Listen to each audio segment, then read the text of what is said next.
Torban booda boroorraan kaachisamu durbi durii dhagaatti daakuu dafatti isheen irraa kubbaa miillaa taphatti bakkee turtii dafteen galtuu manatti yoo barbaaddes muudii sitti qabatti gubanne qabbaneessutti tu caalchifanne akka nama ijoollummaan baranne hojii dhabnee shiboo ibsaa qabanne gubanne.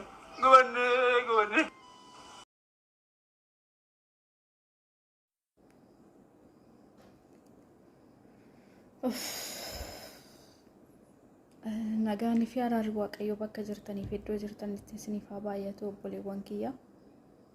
Waan baay'ee na gaddisiise, waan baay'ee sammuu kiyya na cabseen qabadhee gara keessan dhufee jira. Dhugaan isiniin jedha. Hin jirra jenna malee kan hojjedheen kana jijjiirameen biyyatti galaa jenna malee guyyaa duunuu daambeen nu hundumtu keenya jechuudha. Obboleessi keenya galgala nagaa rafeeti kan ganama du'aansaa kutaa keessatti argame jechuudha. Maal akka ta'e maaliidhaan akka du'e hin beekamu. Maaltu beekamu kan nyaata inni nyaate keessatti wanta addaa godhaniitu isa ajjeesuu danda'u. Finfinneen kun nama meeqa nyaata, nama meeqa nurraa ajjeesa dhugaan isiniin jedha. Bu'aan humti Finfinnee hunnaa galuu dide bu'aan isaa ijoollee teenya achitti du'anii nama meeqa beekan keenya achitti du'a. Dargaggeessi keenya achitti ajjeefama. Mucaan kun dhugaa koomediin inni hojjetu baay'ee nama kofalchiisa, baay'ee nama bashannansiisa. Wanti addaa hojjete tokko illee hin jiru jechuudha. Wanti nama dhiibee inni hojjete hin jiru jechuudha. Dhugaa ani gara kiyyaan amanuun natti ulfaatee jira. Amanuun jechuudha.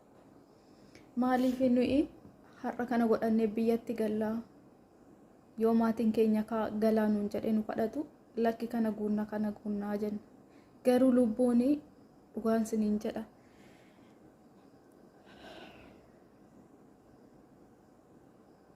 Lubbuun guyyaa baatu hin beekamu. Ani dhugaa suuraa mucaa daa'ima mucaa kichuu maaltu isa arge, maaltu isa nyaate, ija maaltu isa arge. Namni osoo hin dhibamin gadi ciisee du'u maali?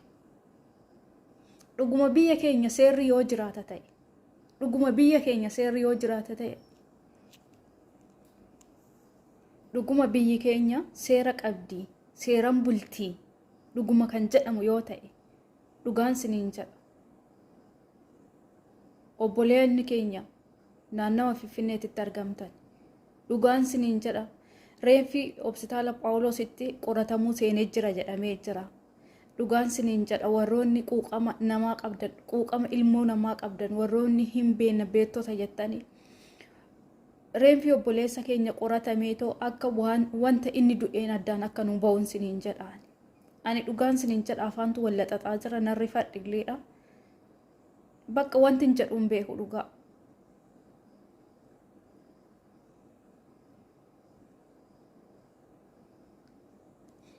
Namni mucaan kun sukkaara yookaan qabaatee yookaan dangifiitii qabaateetii miti kan ciisee bootaa sanitti du'e. Nyaanni inni nyaata akkamiiti nyaatan yookaan bishaaniin wanta hoteela san keessa fayyadameen marrazamee du'uu danda'a. Kanaafuu akka seerri yoo jiraate jechuudha. Seerri biyya keenya keessa silaa hin jiruuf yoo jiraate dhugaan isiniin jedha.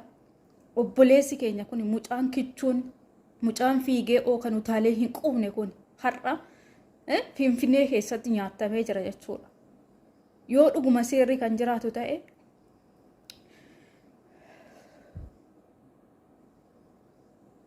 reeffi mucaa keenya, obboleessa keenya, daa'ima keenya akka nuuf qoratamu isiniin jedha. Akka nuuf qoratamu. Namni biyyuma ofii keessatti ciisee illee buluu hin danda'u jechuudha. Namni biyyuma ofii keessatti ba'ee illee galuu hin danda'u jechuudha. Waa'ee biyya keenyaa kana dubbachuus dhaga'uus hin fedhu. Garuu namni keenya waggaa ba'eetu dhabama ta'u.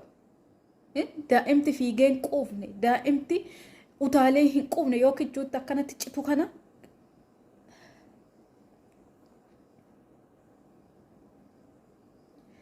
baay'ee tokko garaa nama nyaata.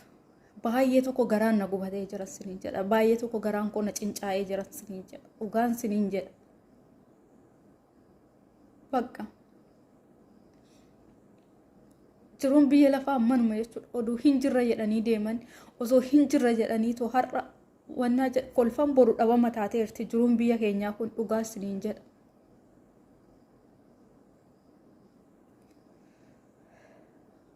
dhugaa garaan keenya guggubatee garaan keenya laalatee jira rabbiifu. Akka namichi hoteela sanii namichi sun seera jala hooletoo seeraan qoratamu. Yeroo ammaa namni humna qabu nama birrii qabu.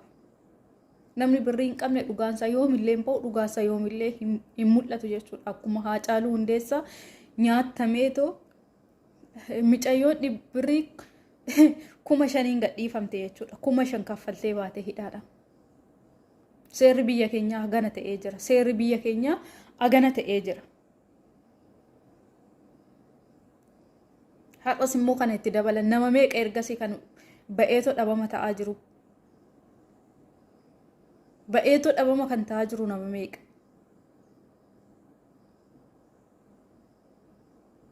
Bara akkamii keessa jirra? Yeroo akkamii keessa jirra? Yeroo dhugaan siniin jedhaan hin beeku bichaa. Maaliif iyyuu bara boo'ichaati moo barri kun? Erga waggaa 5 hizbiin numa bo'a, erga waggaa 5 namni numa bo'a. Namni numa du'a, namni garaan isaa numa gubata.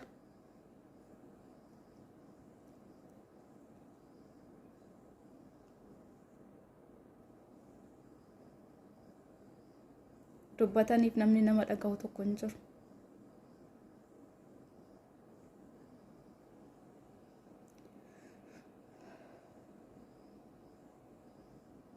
Dhugaa wanti godhamu tokko hin jiru. Inni badi bakka dhugaan isaa tis akkanumatti bada jechuudha.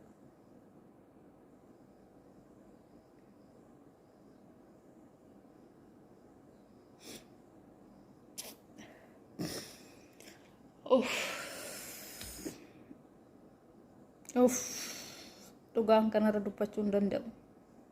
Kanarras waa jechuu hin danda'u. Mee osoo obboleessa kiyya ta'e jedhaa yaada. Mee osoo haadhoo kiyya ta'e jedhaa yaada ammoo akka nama dhukkubsa. Ana akka haadhoo kiyyaatitti na dhukkubsa duuti mucaa kichuu kana. Akka haadhoo kootitti na gugguba.